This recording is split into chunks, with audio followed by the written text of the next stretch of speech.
গতকাল সৌদি আরবের মক্কায় তিনটি দেশের প্রধানরা তারা জড়ো হয়েছিলেন এবং সেখান থেকে একটা ডিফেন্স প্যাক্ট হয়েছে।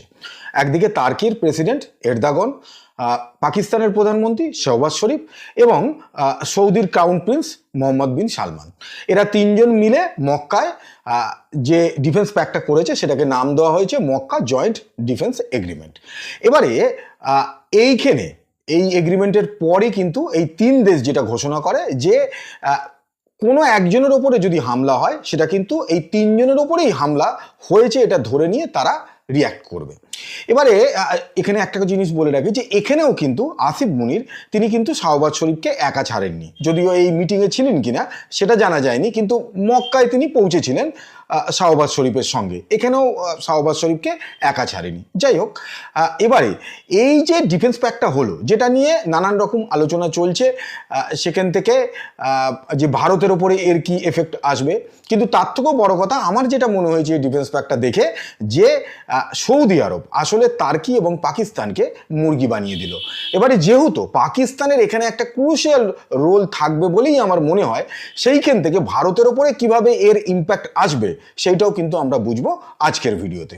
দেখুন, যে মুহূর্তে এই এগ্রিমেন্টের কথাটা সামনে আসে সঙ্গে সঙ্গে যার প্রথম মন্তব্য হওয়ার কথা ছিল তারাই এই মন্তব্য করেছে ইরানের ফরেন মিনিস্টার মিস্টার আরাগাচি। তিনি বলেছেন যে মুসলিম দুনিয়ার অনেক আগেই এক জায়গায় আসা উচিত ছিল, যেরমভাবে ইরান এসছে। মানে এইখান থেকে ইরান সৌদি আরবকে আসলে একটু টোন মেরেছে, যে যেভাবে ইরান আমেরিকার এগেনস্টে রুখে দাঁড়িয়েছে এবং সৌদি আরবের ওপরে ইরান কনস্ট্যান্ট হামলা চালিয়ে গেছে, কিন্তু সৌদি আরবের আজ অব্দি হিম্মত হয়নি যে একটা বোমও গিয়ে ইরানে ফেলে আসে।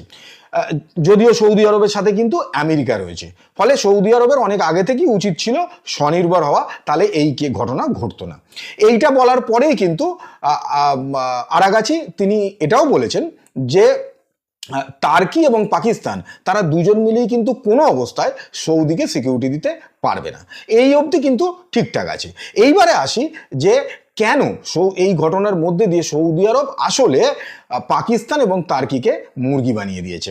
দেখুন, এদের তিনজনের মধ্যে যেটা কমন সেটা হচ্ছে এরা তিনজনেই মুসলিম দুনিয়ার দাদা হতে চায়। মানে পাকিস্তানও দাদা হতে চায়, সৌদি তো দাদাই, আর তার সঙ্গে সঙ্গে তার্কের এরদোগান, মানে যবে থেকে এরদোগান ক্ষমতায় এসছে তখন থেকেই এরদোগানের এটা স্বপ্ন যে যেমন আগে যে অটোমান এম্পায়ার ছিল, কারণ তার্কির যে অঞ্চল সেটাই তো অটোমান এম্পায়ারের কেন্দ্রস্থল ছিল, ফলে সেইখান থেকেই এরদোগানের স্বপ্ন হচ্ছে যে আবার কোনো একদিন অটোমান এম্পায়ারের মতো যে মুসলিম যে একটা জায়গা তৈরি হবে সেখানের নেতা হবে এরদোগান। এইটা হচ্ছে এদের তিনজনের মধ্যে কমন। এইবারে আসি যে আনকমন সেই পার্টটা, এবং সেখান থেকেই আমরা আসলে ব্যাপারটা বুঝতে পারবো। এক এক করে আসি। প্রথমে আসি যে তার্কি। দেখুন, তার্কি এই মুহূর্তে কিন্তু ডিফেন্স বা মিলিটারির দিক থেকে যথেষ্ট শক্তিশালী। তার্কির যে ড্রোন সেটা কিন্তু বিভিন্ন জায়গায়, মানে রাশিয়া ইউক্রেন যুদ্ধ বলুন, ইরানের যুদ্ধ বলুন, এমনকি ভারত এবং পাকিস্তানের মধ্যে যে যুদ্ধ হয়েছিল সেখানেও কিন্তু এই ড্রোন একটা তার রোল প্লে করেছিল। সেদিক থেকে তার্কি অবশ্যই এই দিকটায় উন্নতি করেছে, কিন্তু মুশকিল হচ্ছে তার্কির যে তার্কির ভাড়ার শূন্য। মানে তার্কির এই মুহূর্তে ইকোনমি এতটাই খারাপ দিকে এগোচ্ছে যে সেখানকার তার্কির মানুষ ক্রমশ দারিদ্র সীমার নিচে এগিয়ে চলেছে। এইটার দিক থেকে দেখতে গেলে কিন্তু, এবং তার সঙ্গে সঙ্গে তার্কির ভেতরে আবার কুর্দিশদের সঙ্গে তার্কির যে গভর্নমেন্ট তার সঙ্গে একটা ঝামেলা, ফলে এই অবস্থায় তার্কি যে খুব ভালো পজিশনে আছে তা কিন্তু নয়, শুধু মিলিটারির দিকটা কিন্তু যথেষ্ট শক্তিশালী। হ্যাঁ, এখানে একটা প্রশ্ন নিশ্চয়ই জাগতে পারে যে তার্কি যেহেতু ন্যাটোর মেম্বার, ফলে সেখানে একটা সুবিধা কি তার্কি পাবে? আমার মনে হয় পাবে না। কেন পাবে না? তার কারণ হচ্ছে যে আমরা যে এই ইরান এবং আমেরিকার যুদ্ধ দেখলাম, সেখানে তো ন্যাটোর তো দাদা আমেরিকা বারবার ইউরোপকে বললো এই তোমরা নাবো, কিন্তু ইউরোপের সব দেশ বলে দিল যে না ভাই, তুমি ঝামেলা বাঁধিয়েছো, তুমি বুঝে নাও। ফলে যেখানে আমেরিকার পাশে ইউরোপ দাঁড়ালো না, সেখানে তার্কির পাশে ইউরোপ দাঁড়াবে, এটা ভেবে নেওয়াটা বোধহয় একটু বেশি হবে। এই হলো তার্কির অবস্থা। এবারে আসে যে সৌদি আরব, পাকিস্তানের রোল যেহেতু ক্রুশিয়াল সেই কারণে ওকে পরে রাখছি। সৌদি আরবের দিক থেকে দেখতে গেলে দেখা যাবে যে আসলে টাকা সৌদি আরবের আছে, কিন্তু ডিফেন্স বাজেটও সৌদি আরব অনেক টাকা ধার্য করে, কিন্তু তারপরও ডিফেন্সের দিক থেকে সৌদি আরব এখনো অবধি কিন্তু সেরকম কোনো জায়গা দখল করতে পারেনি। কারণ যদি দখল করতে পারতো তাহলে ইরানের এত হামলার পরও সৌদি কিন্তু চুপ করে থাকতো না। নিশ্চয়ই কিছু একটা রিয়াক্ট করতো। তার মানে এই জায়গাটায় সৌদির দুর্বলতা আছে। এইবারে এই যে তিনজন আছে, এদের তিনজনের মধ্যে কিন্তু মেনলি দুজনের মধ্যে একটা শক্তির লড়াই বাঁধবে। একদিকে তার্কি, তার ডিফেন্স, আর একদিকে সৌদি, তার টাকা। এবার যে কোনো অর্গানাইজেশন বা সংগঠন চলতে গেলে কিন্তু মেন যেটা দরকার সেটা হচ্ছে টাকা। টাকা ছাড়া কিছু হয় না। ফলে সেখান থেকে যখন এদের দুজনের মধ্যে ঝামেলা লাগবে, তার্কি এবং সৌদির মধ্যে, তখন এরা দুজনে মিলে কি ঠিক করবে যে ভাই পাকিস্তান কোন দিকে, তাকে ডেকে পাঠাও। পাকিস্তান যেদিকে থাকবে ফলে সেই আলটিমেট দাদা হয়ে যাবে। এইবারে স্বাভাবিকভাবেই পাকিস্তানের যখন এই সময় কিন্তু পাকিস্তানের ক্রুশাল রোলটা আসবে যে পাকিস্তান কোন দিকে থাকবে। দেখুন খুব স্বাভাবিকভাবেই পাকিস্তান সৌদির দিকে থাকবে, কারণ আজও যে পাকিস্তানের সংসারটা চলছে সেটা সৌদির টাকায় চলে। সৌদির কাছে মানে প্রত্যেক মাসে এরা ভিক্ষে চাইতে চলে আসে। ফলে সেই জায়গা থেকে যেখানে তার্কির অবস্থা খারাপ, সেইখানে পাকিস্তান জানে যে তার্কির থেকে কিছু টাকা পয়সা পাওয়া যাবে না। ফলে পাকিস্তান খুব সোজা হিসেব যে সৌদির দিকে থাকবে। ফলে আলটিমেট কি হলো যে এই যে তিনজনের মধ্যে যে ডিফেন্স প্যাক্টটা হলো, সেখানে কিন্তু দাদা হয়ে রইল সৌদি। মানে সৌদির মধ্যে যে একটা কনফিডেন্স লুজ হচ্ছিল যে তাহলে কি পাকিস্তান দাদা হয়ে যাবে, তাহলে কি তার্কি দাদা হয়ে যাবে। ফলে সৌদি এদেরকে এক ছাতার তলায় নিয়ে এসে এদের দুজনকে সাপ্রেস করে দিল এবং সৌদি দাদা হয়ে গেল। কারণ একদিকে ইরান তার নিজের দাদাগিরি প্রমাণ করে দিয়েছে। এবারে অন্তত সুন্নি দুনিয়ার কাছে যদি সৌদি তার দাদাগিরি প্রমাণ না করতে পারে, তাহলে তো সৌদির অস্তিত্বই বিপন্ন হয়ে যাবে। সেই কারণে কিন্তু সৌদি এদের তিনজনকে এনে মুরগি বানিয়ে দিল। যদিও এখানে একটা প্রশ্ন আসতে পারে যে এরা তো ভাই যে কেউ বলতে পারে যে ছেড়ে চলে যাব।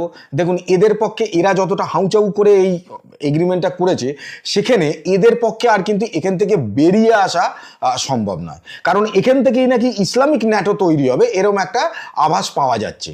ফলে কোনো অবস্থাতেই এরা বেরিয়ে আসতে পারবে না। এরা মানে একমাত্র তার্কির বেরিয়ে আসার সম্ভাবনা রয়েছে, কিন্তু তার্কিও বেরোতে পারবে না, কারণ তাহলে লোক হাসানো হবে, দুনিয়া হাসবে তার্কির দিকে তাকিয়ে। আর পাকিস্তানের তো সৌদি যেখানে আছে বেরোবার কোনো প্রশ্ন নেই, কারণ পাকিস্তানের সোজা হিসেব যে টাকা দেবে পাকিস্তান তার। পাকিস্তানের তো জিও পলিটিক্স, বিদেশ নীতি, ওইসব নিয়ে পাকিস্তানের কোনো টেনশন নেই। টাকা যেখানে পাকিস্তান সেখানে।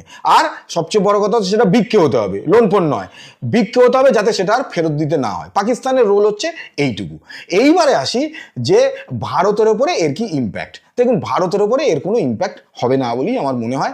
তার কারণ হচ্ছে যে যদি দাদাই সৌদিকে ধরে নেওয়া হয়, তাহলে সৌদি ভারতের ওপর আক্রমণ করবে বা সৌদি ভারতের বিরুদ্ধে যাবে, এটা আমার মনে হয় না। কারণ সৌদির সঙ্গে কিন্তু সৌদি আমাদের স্ট্র্যাটেজিক পার্টনার, এবং সৌদি আমাদের থেকে, আমরা যে তেল নিই তার থেকে যে সৌদি একটা বিরাট পরিমাণ ইনকাম করে, সৌদি এত বোকা নয় যে সেইটাকে নষ্ট করতে যাবে। আর তার থেকে বড় কথা, যদি আপনারা খেয়াল করে থাকেন যে লাস্ট কয়েক বছরে যখন থেকে এই মোহাম্মদ বিন সালমান দায়িত্বটা নিয়েছেন, তখন থেকে কিন্তু একটা জিনিস সৌদিতে দেখা যাচ্ছে যে সেই যে কট্টর ইসলামিক যে ব্যাপার স্যাপার, সেইটা কিন্তু এই মোহাম্মদ বিন সালমান তিনি যাচ্ছেন না। তিনি কিন্তু চাইছেন যে, কারণ পেট্রোল তো এক না একটা সময় শেষ হোক বা না হোক, আজকে পেট্রোলের বিকল্প হিসেবে মানুষ ভাবনা শুরু করে দিয়েছে। সেই কারণেই ইলেকট্রিক গাড়ি আসছে, সেই কারণেই কিন্তু হাইড্রোজেন দিয়ে গাড়ি বানানোর চেষ্টা করছে ভারতবর্ষ। ফলে আগামী দিনে যে পেট্রোলের বিকল্প তৈরি হয়ে যাবে, এটা কিন্তু যে সমস্ত পয়সাওয়ালা দেশরা আছে তারা কিন্তু জানে। কাতার বলুন, ইউএই বলুন, সৌদি বলুন, এরা জানে। ফলে এরা একটা বিকল্প রাস্তা বার করার চেষ্টা করছে, যেটা হচ্ছে ট্যুরিজম। সেই কারণেই কিন্তু কাতার বিশ্বকাপ ফুটবল আয়োজন করেছিল। আর সৌদিও যে সেই পথে হাঁটছে, একটা উদাহরণ দিই। যেমন ধরুন রোনাল্ডো সৌদির ক্লাবে খেলতে এসছে, এবারে সৌদিতে কিন্তু মদ খাওয়া এবং লিভিনে থাকা সেটা কিন্তু অ্যালাউ নয়, কিন্তু রোনাল্ডোর জন্য সেটাকে ছাড় দেওয়া হয়েছে। তার মানে সৌদি কি চাইছে, যে সারা দুনিয়া সৌদিকে জানুক, সৌদিকে দেখুক, যাতে আগামী দিনে সারা দুনিয়ার মানুষ তারা সৌদিতে ঘুরতে আসে এবং সেখান থেকে একটা ট্যুরিজম বুস্ট আপ হয়। এবারে যে দেশ ট্যুরিজম বুস্ট আপ চাইবে, সে কি ভারতবর্ষকে সরিয়ে রাখবে? কারণ 140 কোটির দেশ ভারতবর্ষ, সেখান থেকে একটা বিরাট পরিমাণ সুযোগ আছে। ফলে এই যে জায়গাটা, এটা সৌদি কোনো অবস্থাতেই নষ্ট হতে দেবে না।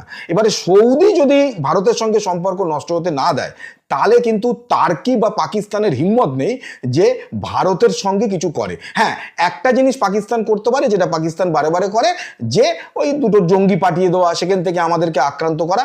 এর বাইরে পাকিস্তানেরও আর কিন্তু কোনো দম নেই। ফলে আদতে এই এই যে ডিফেন্স যে এগ্রিমেন্টটা হয়েছে এর কিন্তু ভবিষ্যৎ সেই অর্থে কিছু মানে নয় বলেই মনে হয়। এবারে তাহলে সৌদি এই এগ্রিমেন্টটা করতে গেলে কেন? এক তো হচ্ছে এই দুটোকে মুরগি বানানো, আর তার সাথে সাথে আর একটা হচ্ছে অন্তত খাতায় কলমে ইরানের এগেনস্টে যে একটা জোট তৈরি হচ্ছে সেইটা ইরানকে বার্তা দেওয়া। এইটাই কিন্তু সৌদির মেন উদ্দেশ্য ছিল এই এগ্রিমেন্টটা বানানোর ক্ষেত্রে। ভারতের মানে এই এগ্রিমেন্টের জন্য ভারতের খুব একটা অসুবিধা হবে বলে আমার অন্তত মনে হচ্ছে না।